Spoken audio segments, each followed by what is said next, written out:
لله رب العالمين، والصلاة والسلام على سيد الأنبياء والمرسلين وعلى آله وأصحابه أجمعين. أما بعد فأعوذ بالله من الشيطان الرجيم. بسم الله الرحمن الرحيم. كل نفس ذائقة الموت. صدق الله العظيم، صدق رسوله النبي الكريم، ونحن على ذلك من الشاهدين والشاكرين والذاكرين، والحمد لله رب العالمين.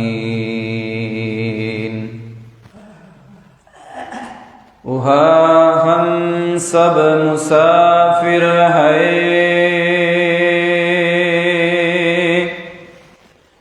कब्र आखिर ठिकाना।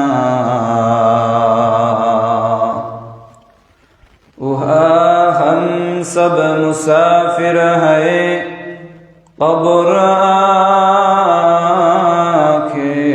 ठिकाना।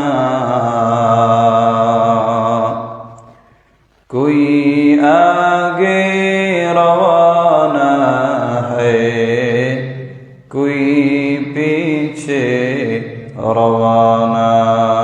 ला इलाहा इल्लल्लाह, ला इलाहा इल्लल्लाह, ला इलाहा इल्लल्लाह, ला इलाहा इल्लल्लाह, ला इलाहा इल्लल्लाह, ला इलाहा इल्लल्लाह,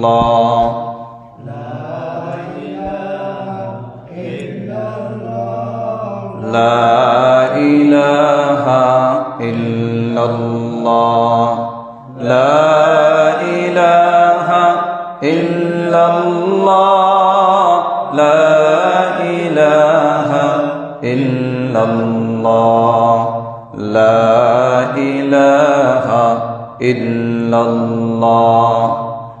इलाहा इल्लल्लाह, ला इलाहा इल्लल्लाह, ला इलाहा इल्लल्लाह, ला इलाहा इल्लल्लाह, ला इलाहा इल्लल्लाह, ला इलाहा इल्लल्लाह।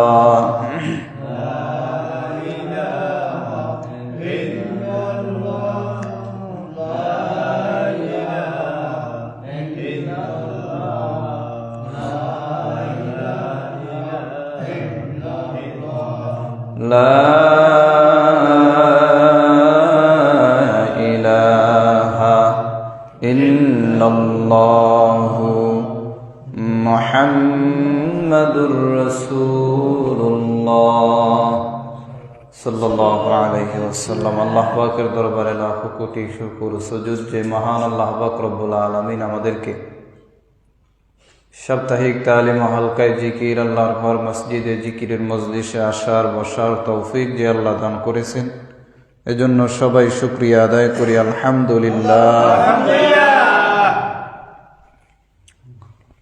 আল্লাহ পাক রব্বুল আলামিন বলে, কুল্লু নাফসিন যায়িকাতুল মাউত, একদিন না একদিন মৃত্যুর স্বাদ গ্রহণ করতেই হবে। এই মৃত্যু থেকে কেউ বাঁচতে পারবে না। পারবে কেউ বাঁচতে? দুনিয়ায় অনেক বেঈমান আছে যারা আল্লাহকে মানে না, রাসূলকে মানে না, কিন্তু এমন কোনো মানুষ নাই যারা এই আয়াতটা অস্বীকার করতে পারে। মৃত্যু অস্বীকার করার মতো কোনো মানুষ নাই। সবারই একদিন না একদিন মৃত্যুবরণ করতে হবে, এ কথায় কোনো সন্দেহ নাই। এবং আমরা দেখতেও আছি যে প্রতিদিন মানুষ মারা যায়, মানুষের জানাজা হয়, মানুষকে কবরে রাখা হয়। প্রতিদিন মানুষ মারা যাইতেছে, আমরা তাকায় তাকায় দেখতেছি কত মানুষের জানাজায় আমরা হাজির হই। ঠিক তেমনি ভাবে আমাদেরকে একদিন যাইতে হবে, কি হবে না? যাওয়া লাগবেই, পালাবার কোনো সুযোগ নাই। পয়গম্বর আলাইহিস সালাতু ওয়াস সালাম বলছেন যে বেশি বেশি মৃত্যুকে স্মরণ করো। মৃত্যুকে স্মরণ করলে গুনাহ থেকে বাইচা থাকা সহজ হয়। একটু জিকির করি, লা ইলাহা ইল্লাল্লাহ, ইলাহা ইল্লাল্লাহ,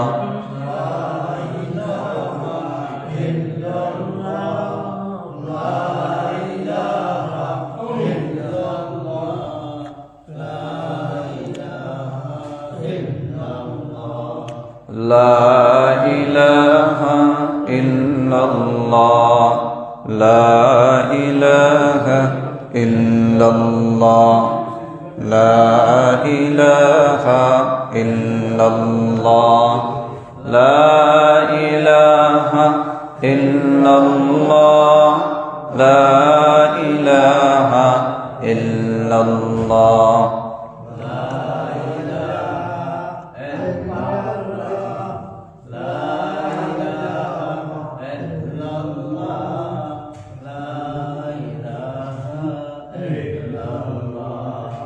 لا إله إلا الله، لا إله إلا الله، لا إله إلا الله،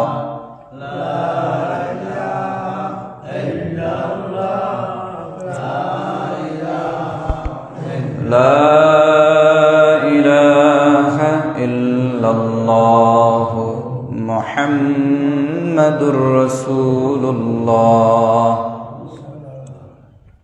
তো মৃত্যুকে বেশি বেশি স্মরণ করার কথা বলছে, এটা কি একটু আউগেই বল, আউগেই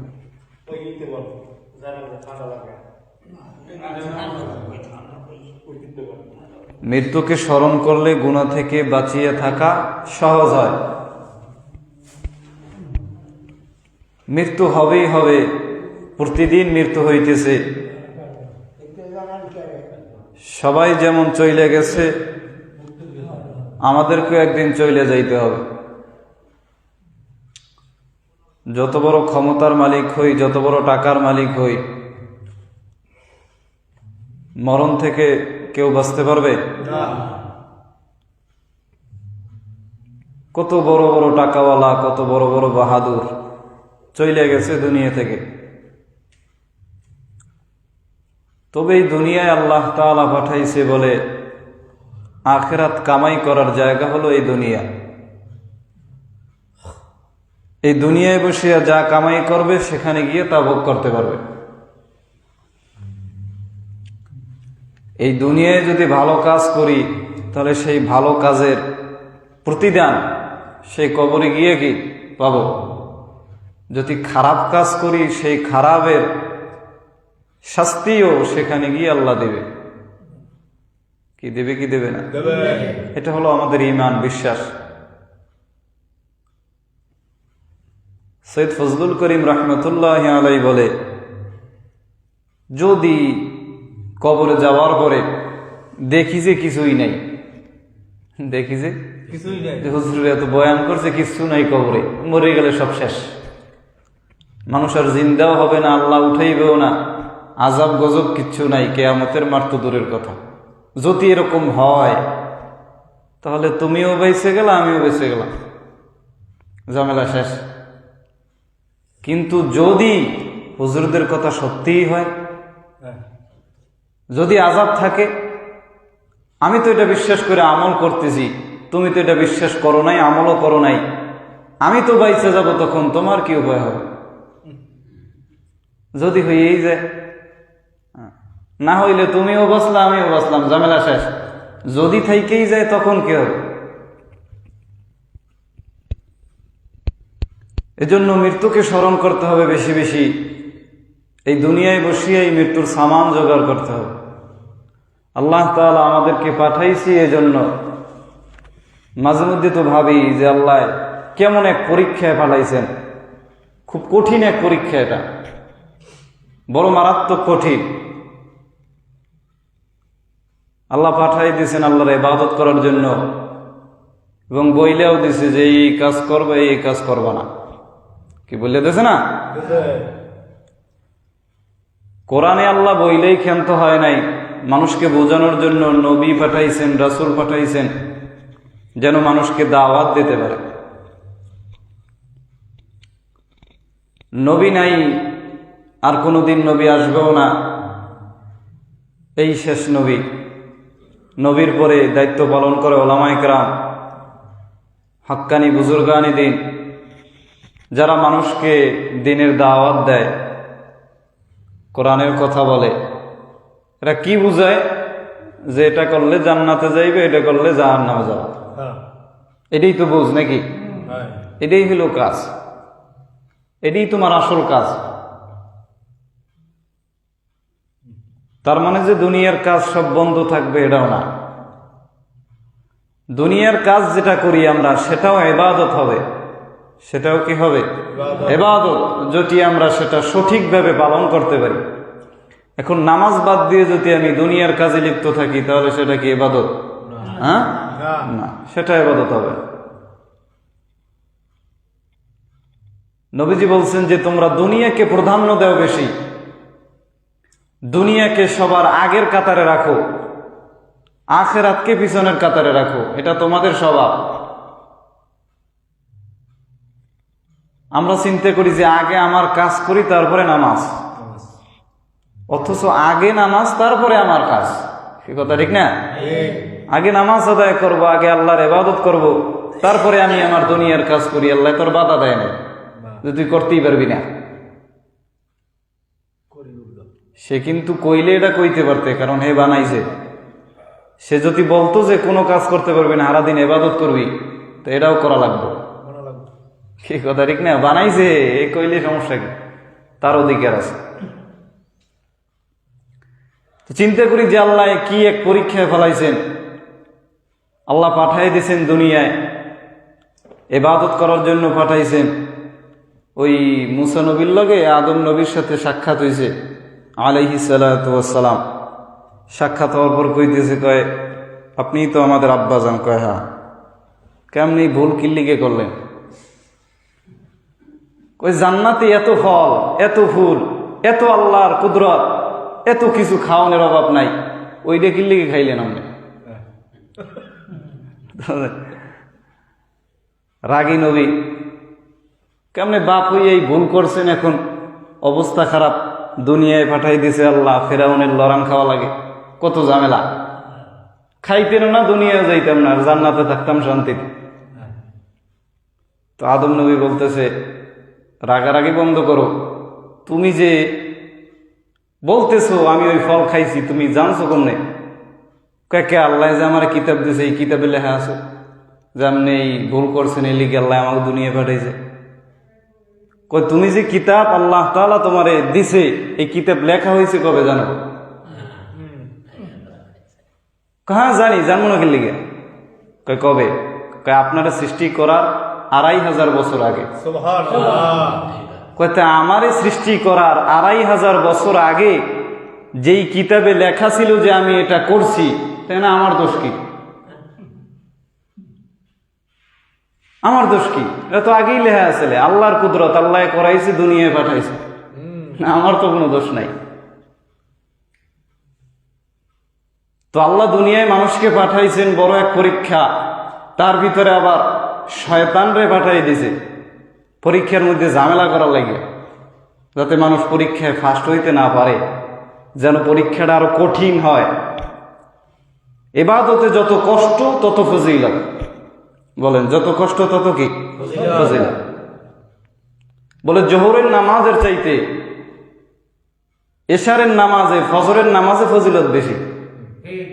বলে তার কারণ কি? বলে কষ্ট বেশি।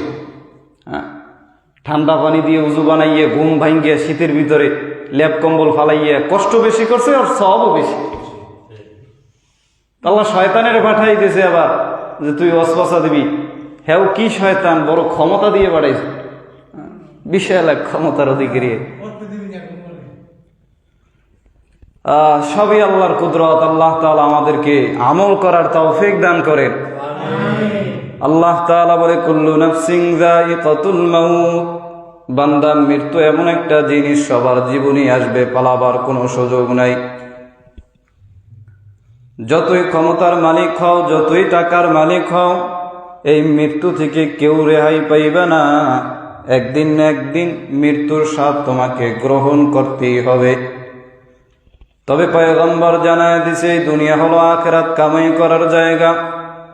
বান্দাই দুনিয়ায় বসিয়া যদি আল্লাহকে খুশি করিয়া ইবাদত বন্দিগি করিয়া, এই দুনিয়ায় বসিয়াই যদি জান্নাত কামাই করিয়া কবরে যাইতে পারো, তোমার কবরটাকে আমার আল্লাহ জান্নাতের বাগান বানায় দিবে।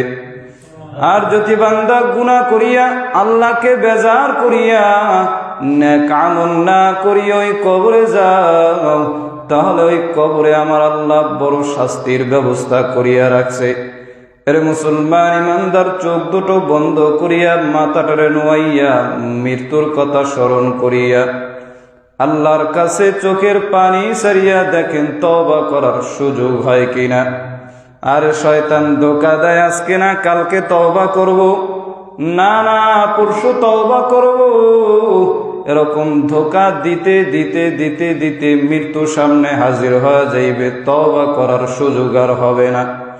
এজন্য চোখের পানি সারিয়া আল্লাহর কাছে কান্না করে,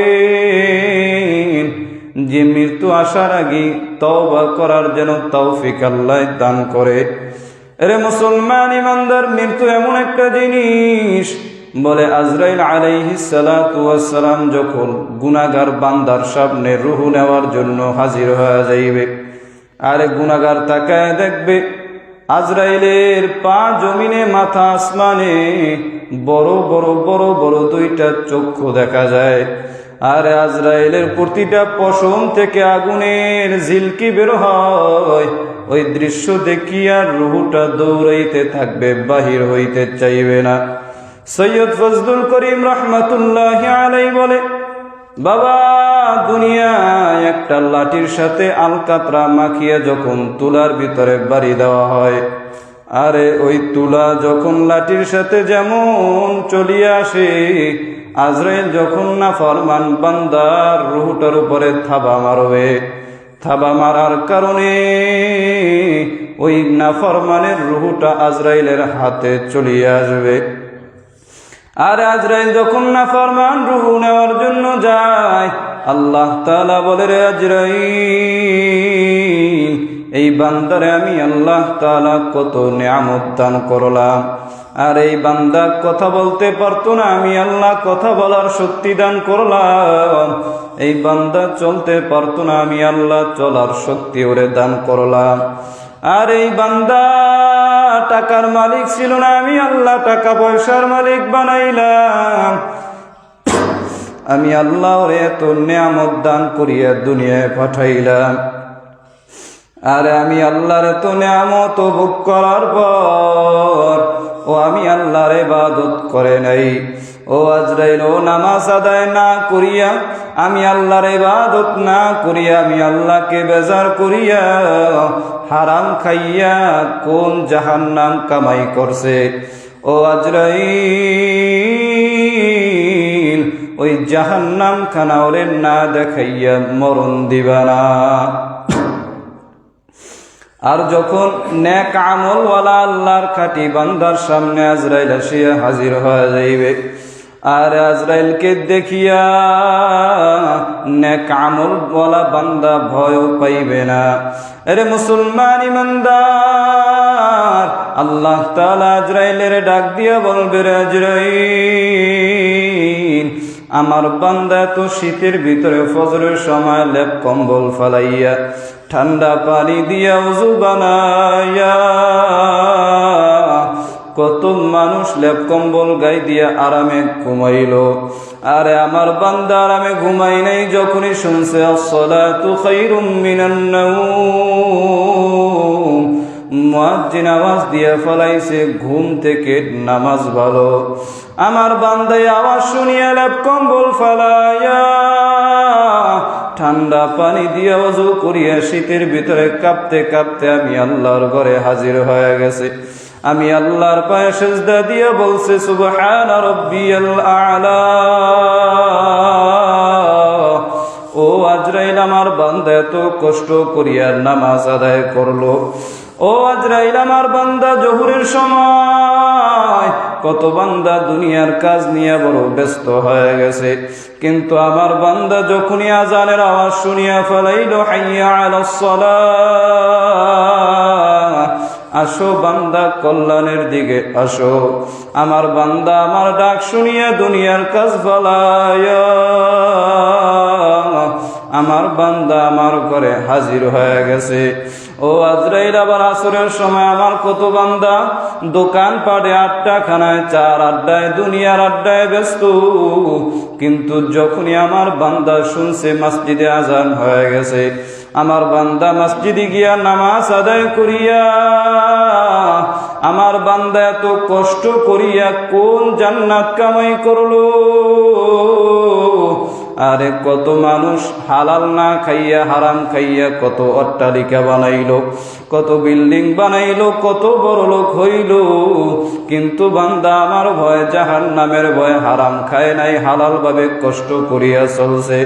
আমার বান্দা না খায়া থাকছে, তারপরও হারাম খায় নাই। আমার বান্দা এত কষ্ট করিয়া মুজাহাদা করিয়া কোন জান্নাত কামাই করছে। এরে আজরাইল, আমার বান্দা গভীর রাতে উঠিয়া নামাজ আদায় করিয়া আমি আল্লাহর কাছে কান্না করিয়া কোন জান্নাত কামাই করছে রে আজরাইল। আমার বান্দার ওই জান্নাত খানা না দেখায়া বান্দার রুহটারে কবজ করবি না। আরে আজরাইল যখন বান্দার সামনে জান্নাতের একটা চিত্র তুলিয়া ধরবে, আরে বান্দা জান্নাতের চিত্র দেখিয়া পাগল পারা হয়ে যাইবে জান্নাতে যাওয়ার জন্য। কোন সময় যে আজরাইল রুহটাকে নিয়ে যাইবে বান্দা টেরও পাইবে না। এরে মুসলমান ইমানদার আল্লাহর গোলাম, হাদিস শরীফের ভিতরে আছে আজরাইল একদিন পয়গম্বরকে বলতেছে, পয়গম্বর, আরে দুনিয়ার মানুষকে আল্লাহর আযাব দেওয়ার কোনো প্রয়োজন নাই। গুনাহগার যদি একবার বুঝতো, একবার দেখতো যে মৃত্যুর যন্ত্রণা কত মারাত্মক হয়, তাহলে বান্দা কোনোদিন অন্যায় করতে পারতো না। এরে মুসলমান ইমানদার আল্লাহর গোলাম, আজরাইল আলাইহিস সালাতু ওয়াস সালাম বান্দার জানটাকে নিয়ে চলিয়ে যাইবে। আর এখন দুনিয়ায় কত সম্মান, কত দাম। এখন আমার মা আছে, বাবা আছে, ভাই আছে, বোন আছে, বন্ধু বান্ধবের অভাব নাই, বিপদে পড়লে সাহায্য করার মানুষের অভাব নাই। কিন্তু যখন আমি দুনিয়া থেকে বিদায় হয়ে যাইব, আরে আমার স্ত্রীও ডাক দিয়া বলবে, তাড়াতাড়ি আমার স্বামীর লাশটা ঘর থেকে বাহিরে নামায় রাখো। আরে আপনার আমার সন্তানও ডাক দিয়া বলবে, আমার বাবার লাশটা ঘর থেকে বাহিরে নামাও। ঘর থেকে আমার নামাইয়া মসজিদের খাটিয়ায় শোয়া রাখবে। আরে মুসলমান ইমানদার, মরার পরে দুনিয়ার কেউ আমার আপন হবে না। আমার ভাই আমার আপন হবে না, আমার বোন আমার আপন হবে না, আমার বন্ধু বান্ধব আমার আপন হবে না। আর ওই কবরে আমার সঙ্গেও কেউ যাবে না। আর সবাই যখন আমার কবরের ভিতরে রাখবে, আর সবাই রাখিয়া যখন চলিয়ে আসবে, আর সবাই রাখিয়া আমার চলিয়ে আসলো, সবাই ঘরের ভিতরে বাতি জ্বালায়া দিল, আর সবাই এখন দেখতেছে আলোর অভাব নাই, কিন্তু আমি তাকায় দেখতেছি আমার কবরটা বড় অন্ধকার হয়ে আছে। আরে আমার ডানে মাটি, বামে মাটি,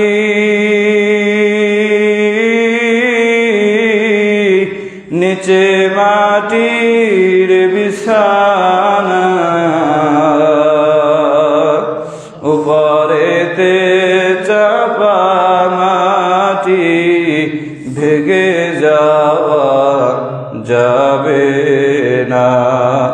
আরে বান্দা নেক আমলওয়ালা হইলে কবরের শান্তি, গুনাহ নিয়ে কবরে গেলে জাহান্নামের আযাব ভোগ করতে হবে। আর ওই জাহান্নামের আযাব তো বড় ভয়ঙ্কর। ওই কিয়ামতের ময়দান হবে আরো বড় ভয়ঙ্কর। ওই কিয়ামতের ময়দানে আল্লাহ তাআলা কঠিন হুঙ্কার দিয়া বলবে, লিমানিল মুলকুল ইয়াউম, ও বান্দা ও বলো আজকে এই দিনের রাজত্ব কার? আর কেউ জবাব দিতে পারবে না, সবাই ভয়। আমার আল্লাহ নিজেই জবাব দিয়া বলবেন, লিল্লাহিল ওয়াহিদিল কাহ্হার, আজকের দিনের রাজত্ব হলো আমি আল্লাহ। ও গুনাহগার গুলো, তোরা আজকে নেককারদের থেকে আলাদা হয়ে যা। দুনিয়ায় আমার নেককার বান্দার সঙ্গে চলাফেরা করছো, আমি আল্লাহ বাধা দেই নাই। দুনিয়ায় আমার নামাজি বান্দাটাও 3 বেলা খানা খাইছে, তুইও 3 বেলা খানা খাইছো, আমি আল্লাহ বাধা দেই নাই। আর নেককার বান্দাটাও যেই গাছের ফল খাইছে বান্দা, তুইও গুনাহগার খাইছো, আমি আল্লাহ বাধা দেই নাই। আমার নামাজি বান্দাও যেই নদীর মাছ খাইছে বান্দা, তুইও খাইছো, আমি আল্লাহ বাধা দেই নাই। আজকে এই কিয়ামতের ময়দানে নেককারদের থেকে আলাদা হয়ে যা। আজকে আমি আমার নেককার বান্দা বান্দির সঙ্গে মোলাকাত করব, যেই বান্দা বান্দিরা দুনিয়ায় আমি আল্লাহরে ভুলিয়া যায় নাই।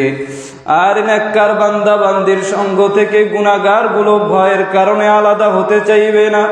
তখন আল্লাহ তাআলা এমন একটা ঝাড়া মারবেন, ঝাড়া মারার কারণে গুনাহগার গুলো তুলার মতো উড়িয়া উড়িয়া জাহান্নামের ভিতরে চলিয়া যাইবে। এরে মুসলমান ইমানদার, ওই কিয়ামতের ময়দানে কেউ কিন্তু আপন হবে না। সব নবীরা পর্যন্ত নাফসি নাফসি বলিয়া কান্না শুরু করবে। আরে সবাই পাগল পারা হয়ে যাইবে, আমার কি উপায়, আমার কি উপায় হবে? আরে তখনই হঠাৎ করিয়া সবাই একটা আলাদা আওয়াজ শুনতে পাইবে, রব্বি হাবলি উম্মতি, রব্বি হাবলি উম্মতি। ও আল্লাহ, তুমি আমার উম্মতের বাঁচাও, আমার উম্মত যেন ওই জাহান্নামে না যায়। এরে মুসলমান ইমানদার, আপনার আমার পয়গম্বর উম্মতি উম্মতি বলিয়া কান্না করবে, সেজদায় পড়িয়া কান্না করবে, রে মওলা